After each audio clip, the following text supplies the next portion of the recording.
Nagekeo Flores, Nusa Tenggara Timur bersaksi di muka sidang.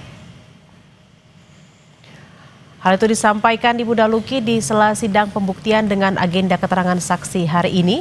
Ibunda Luki bilang dokter perwira atas nama Bambang disebut mengetahui kondisi Luki baik saat dirawat di batalion hingga di ICU RSUD Air Rambu Nagekeo, termasuk juga komandan batalion tempat Luki berdinas.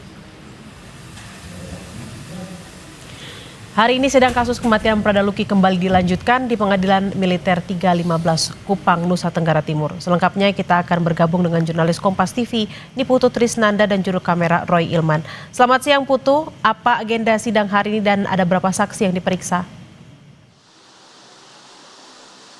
Ya, selamat siang Bella dan juga saudara. Hari ini agendanya adalah mendengarkan keterangan saksi. Ada 1 saksi yang diperiksa karena kalau untuk 4 terdakwa dari berkas yang diserahkan auditor militer kepada majelis hakim ini total ada 12 saksi. Dan saksi yang hari ini hadir adalah saksi terakhir dari pemberkasan yaitu atas nama Leto Rahmat yang tadi juga memberikan keterangan kalau pada peristiwa atau periode di mana penyiksaan terhadap Prada Luki Namo ini diduga terjadi. Ini pada saat itu Leto Rahmat ini bertugas atau mengemban tugas sebagai komandan Kompi C atau Danki C begitu ya. Memang ini bukan atasan langsung begitu ya dari Richard ataupun juga mendiang Prada Luki.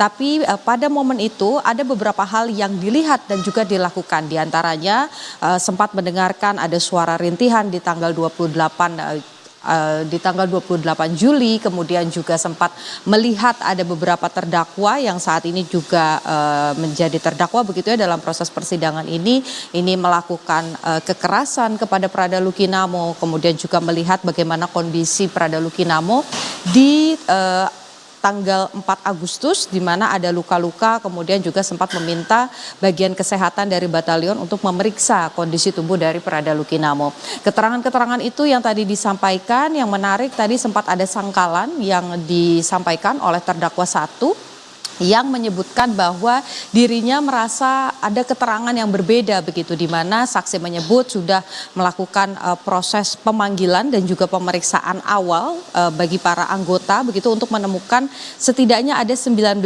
nama di awal yang akhirnya ditetapkan sebagai tersangka begitu ya di tahap pertama karena diduga melakukan kekerasan kepada Prada Luki Namo. Tapi terdakwa merasa dirinya tidak pernah dimintai keterangan ataupun juga dipanggil oleh saksi. Ini adalah sangkalan yang kemudian disampaikan di depan majelis hakim, tapi kemudian saksi menegaskan bahwa proses tersebut memang pada saat tanggal 4 Agustus itu tidak ada pemanggilan secara langsung pada terdakwa pertama karena pada saat itu sedang berada di ND, tapi ada keterangan lain yang menyebutkan bahwa terdakwa ini ikut melakukan aksi kekerasan terhadap Prada Luki Namo sehingga nama terdakwa ini kemudian dimasukkan dalam BAP yang diserahkan dan sekarang juga sudah ada di tangan majelis hakim. Nah, karena ke-12 saksi untuk 4 terdakwa ini sudah selesai memberikan keterangan, maka pada pekan depan agendanya adalah memberikan keleluasaan begitu ya atau hak kepada auditor militer maupun juga penasehat hukum untuk memberikan saksi tambahan jika memang ada,